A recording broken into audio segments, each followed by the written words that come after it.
Hello friends, आज हम बात करेंगे इंटरमिटेंट फास्टिंग के रेजिमेंट्स के बारे में। बेसिकली इंटरमिटेंट फास्टिंग का मतलब है बीच बीच में उपवास। इंटरमिटेंट फास्टिंग बीच बीच में खाना बंद कर देना। इसको फॉलो करने के लिए ऑलरेडी क्या तरह से किया जा सकता है, क्या इसके फ़ायदे हैं, क्या इसके टिप्स एंड ट्रिक्स के इसके बारे में हमने ऑलरेडी सेपरेट वीडियो किया जो कि आप मेरे चैनल पे देख सकते हैं। आज हम बात करेंगे इसके कौन कौन से रेजिमेंट्स है। हर आदमी को एक स्टैंडर्ड रेजिमेंट फॉलो करना है। ऐसा ज़रूरी नहीं है कि दिन भर में 18 घंटे नहीं खाए और 4 घंटे खाए या ऑल्टरनेट डे इंटरमिटेंट फास्टिंग किया। इसमें कौन कौन से रेजिमेंट्स हैं वो बारे में बात करेंगे जिसमें पेशेंट को मैक्सिमम बेनिफिट होगा। और आपके हिसाब से जो रेजिमेंट आपको सूट कर रहा है आप उसको फॉलो करिए। आपको ऐसा नहीं करना है कि सबने वही फॉलो किया तो मुझे भी वही करना है। जिस तरह से आपका लाइफस्टाइल है, जिस तरह से आपकी एपेटाइट है, जिस तरह से आपका वर्क पैटर्न है, उसमें जो आपको बेस्ट फिट लगे उस हिसाब से लीजिए। और ऑब्वियसली इसमें एक ये भी ग्रेडेशन है कि अर्ली स्टेजेस में आप एक तरह का फॉलो कीजिए, लेटर स्टेज में आप दूसरे तरह का फॉलो कीजिए। जब आप एक्सपीरियंस हो चुके हो तो आप दूसरे तरीके का फॉलो कर सकते हैं, नहीं तो बॉडी आपको टॉलरेट नहीं कर पाएगी उतना फूड के जो पैटर्न्स हैं जो आप यूज़ करोगे। तो इस हिसाब से अलग अलग रेजिमेंट्स को समझना ज़रूरी है और उन्हें आपके लिए जो बेस्ट रेजिमेंट है उसे फॉलो करना ज़रूरी है। इसमें मल्टीपल तरह के रेजिमेंट्स पर बात करेंगे और उसमें क्या एडवांटेजेस है, क्या डिसएडवांटेज पर उस पर बात करेंगे। फास्टिंग का जो ये प्रोटोकॉल है वज़न कम करने के लिए तो है ही है, इसमें और भी बहुत सारे एडवांटेजेस है जिसके बारे में हमने ऑलरेडी एक सेपरेट वीडियो किया है। फास्टिंग का ये जो प्रोटोकॉल्स है वो उन लोगों को नहीं करना चाहिए जिनको ऑलरेडी न्यूट्रिशनल डेफिशिएंसी है या मैल एब्जॉर्प्शन सिंड्रोम वगैरह है, जिनको ऑलरेडी बॉडी में न्यूट्रिशन नहीं है, न्यूट्रिएंट्स नहीं है, नहीं तो उनको नुकसान हो सकता है। और वज़न बहुत ज़्यादा कम होने की वजह से या मैल एब्जॉर्प्शन होने की वजह से उनको बीमारियाँ हो सकती है। इसलिए ये उनको करना है जो अदरवाइज हेल्दी हैं, या आपके डॉक्टर के साथ डिस्कस करके आप इसे फॉलो कर सकते हैं अगर आपका वज़न ज़्यादा है। मेनली इसका एडवांटेज वज़न कम करने के हिसाब से सबसे ज़्यादा है। सबसे पहला तरीका है कि दिन भर में 12 घंटे के लिए आप फास्ट करिए। 12 घंटे में आप खा सकते हैं। ये 12 घंटे के अंदर आप नॉर्मल जो दिन भर का कैलोरी लेते हैं आप उतना भी ले सकते हैं, पर अगर ये 12 घंटे आप नहीं खाते हो पूरा तो बॉडी अपने फैट और स्टोर्स को जलाती है और कीटोन्स बॉडीज बनते हैं।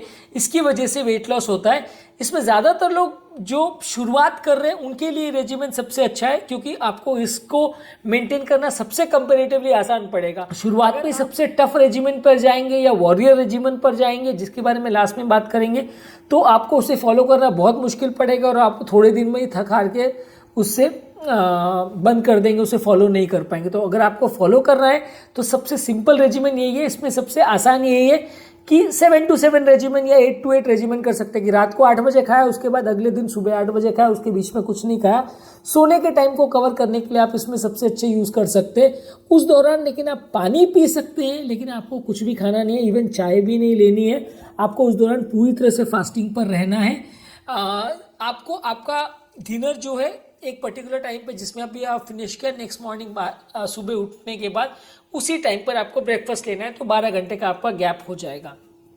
नेक्स्ट रेजिमेंट है फास्टिंग फॉर 16 आवर्स। अगर 12 घंटे आपने अच्छे से कर लिया और 12 घंटे में आपको दिक्कत नहीं आ रही है तो आप 16 घंटे का करिए। उसमें आपने समझ लीजिए शाम को 7 बजे खाना खाया तो अगले दिन सुबह 10 बजे खाना खाइए। तो इसमें आपका कंपेरेटिवली ज़्यादा देर तक आपका न्यूट्रिएंट बॉडी में नहीं जाएगा, ज़्यादा देर तक कार्बोहाइड्रेट अंदर नहीं जाएगा।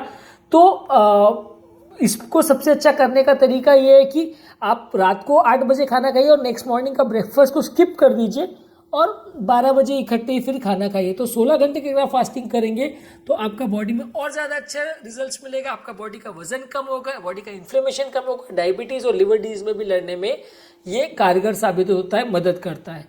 नेक्स्ट है रेजिमेंट है हफ्ते में 2 दिन फास्टिंग करना।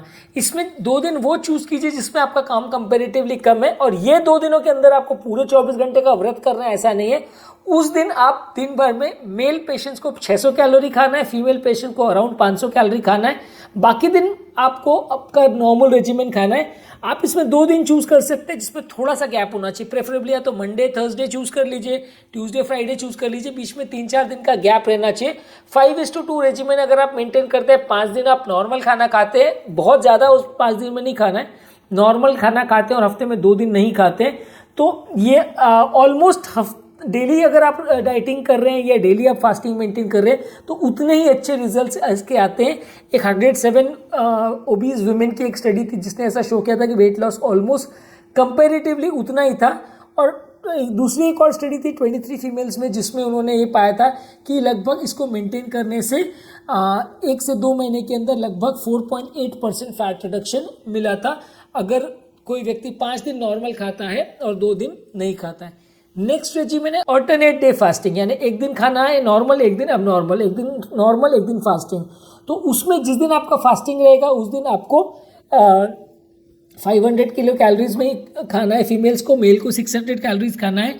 बाकी दिनों में आपको नॉर्मल खाना है, बहुत ज़्यादा उस दिन नहीं खाना है लेकिन जितना आपका नॉर्मल कैलोरी इंटेक है बाकी दिन उस खाना है। ये मेंटेन करना हर आदमी के लिए इजी नहीं है, इसलिए अर्ली स्टेजेस में आप इसको मत करिए। अर्ली स्टेजेस में तो 12 घंटे वाला या 16 घंटे वाला सबसे अच्छा है, उसके बाद फिर आप इसको ऑल्टरनेट डे उसमें आ सकते हैं। और इसमें थोड़ा सा फास्टिंग जो है इस पर ज़्यादा विल पावर लगता है, ज़्यादा एक्सट्रीम है, इसलिए बिगिनर्स लोगों के लिए अच्छा नहीं है। और जिन लोगों को हार्ट से रिलेटेड बीमारियां हैं या जिन बॉडी बहुत फ्रेजाइल है या हार्ट की कंडीशन बहुत अच्छी नहीं है वैसे लोगों के लिए ये उतना अच्छा नहीं है। पर इस को एक बार आपको अगर प्रैक्टिस हो गई करने की, शुरुआत आपको 12 घंटे वाले रेजिमेंट से ही करना है, अगर उसकी आपको प्रैक्टिस हो गई तो फिर आप इसको कर सकते हैं, यानी एक दिन नॉर्मल खाइए, एक दिन एबनॉर्मल खाइए। नेक्स्ट अब है पूरे हफ्ते में एक दिन आप 24 आवर्स का पूरा फास्ट करिए। अब ये 24 आवर्स को निकालना काफ़ी मुश्किल होता है, इसलिए जो बहुत हैबिचुएटेड है फास्टिंग करने को उनको ही इसको करना चाहिए। इस दौरान आप चाय ले सकते हैं, इस दौरान आप कैलोरी फ्री ड्रिंक्स ले सकते हैं, पानी ले सकते हैं, पर खाना आपको कुछ नहीं खाना है। इसमें ज़्यादातर लोग ऐसा करते हैं कि ब्रेकफास्ट टू ब्रेकफास्ट किया या लंच टू लंच किया, यानी एक दिन के 12 बजे जो लंच किया फिर अगले दिन 12 बजे आप लंच करोगे, उस दौरान आप कुछ नहीं खाओगे, या सुबह ब्रेकफास्ट किया और अगले दिन सुबह ब्रेकफास्ट किया, उस दौरान आप कुछ नहीं खाओगे।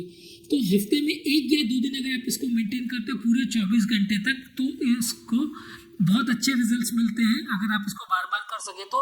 पर इसमें बहुत ज़्यादा चैलेंजिंग होता है क्योंकि वो एक दिन आपके लिए बहुत ज़्यादा कमजोरी होती है, बहुत हेडेक होता है, बहुत इरिटेबल होता है, आदमी चिड़चिड़ापन होता है, प्रॉपरली इसको नहीं कर पाते हैं। इसलिए पहले आप 12 और 16 घंटे वाले पैटर्न्स को ही ट्राई करिए, उसके बाद इसको फॉलो करिए। एक और तरीका है इसको करने का, इसे मील स्किपिंग बोलते हैं। मील स्किपिंग में जब आपको भूख लगे खाना खाइए और जब भूख नहीं लगे तो एक मील को पूरा स्किप कर लीजिए। जैसे दोपहर को आपको भूख नहीं लगी तो सीधा मील को स्किप कर लिया, रात को ही खाए।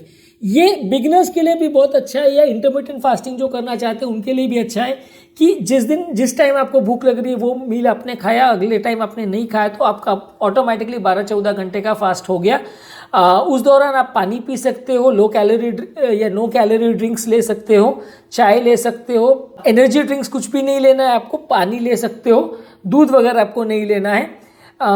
इसको करने से भी कंपैरेटिवली जो अर्ली स्टेजेस में जिनको फास्टिंग करनी है, जो को बहुत ज़्यादा आदत नहीं है, वो अगर मील्स को स्किप करते हैं तो उसमें भी उनको सिग्निफिकेंटली फ़ायदा मिलेगा।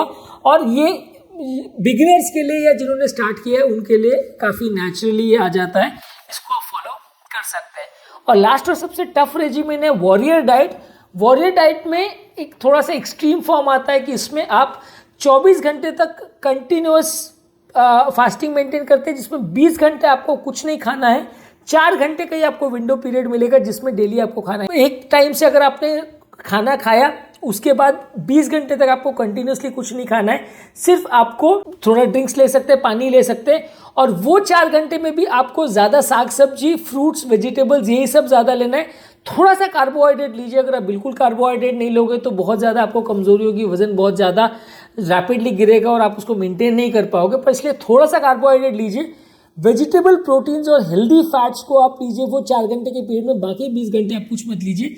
ये थोड़ा सा एक्सट्रीम फॉर्म में इसको 20 घंटे तक मेंटेन कर पाना डेली बेसिस पे ज़्यादातर लोगों को मुश्किल होता है, इसलिए इसको वॉरियर डाइट बोला जाता है कि सेनानी का डाइट या जो सैनिक होते हैं उनका डाइट, कि 20 घंटे तक आपने कुछ नहीं खाया और 4 घंटे में ही आप साग सब्जी फल इतना ही खाया और बाकी फिर 20 घंटे तक का फास्टिंग किया।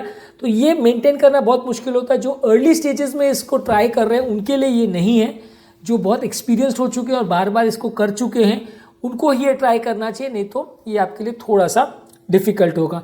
तो आज हमने बात करी वो सारे रेजिमेंट्स के बारे में जिससे आप इंटरमिटेंट फास्टिंग कर सकते हो। इनमें से कोई भी एक आपको चूज़ करना है, बार बार चेंज ओवर मत करिए, पर जो बेस्ट आपको सूट करे, खासकर मील स्किपिंग का या पहला 12 घंटे वाला, ये सबसे ईजी है मेंटेन करना। वॉरियर डाइट और ऑल्टरनेट डे जो डाइट वाला पैटर्न है वो सबसे टफ है मेंटेन करना। 24 आवर्स फुल फास्ट वाला भी मेंटेन करना बहुत टफ है, क्योंकि उसमें आपको वो 24 घंटे पूरा ही फास्ट रखना है, तो वो 24 घंटे आपके लिए बहुत मुश्किल बीतते हैं, पूरा सर दर्द वर्द होता रहेगा, तो वो भी मेंटेन करना मुश्किल है।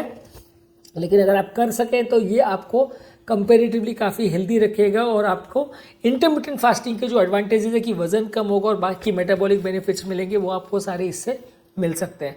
तो यदि इस टॉपिक को संबंधित आपकी कोई कमेंट्स, कोई सजेशन है, कोई और टॉपिक्स पर आप चाहते हैं वीडियोस बनाए, तो नीचे कमेंट सेक्शन में उनके बारे में बता सकते हैं।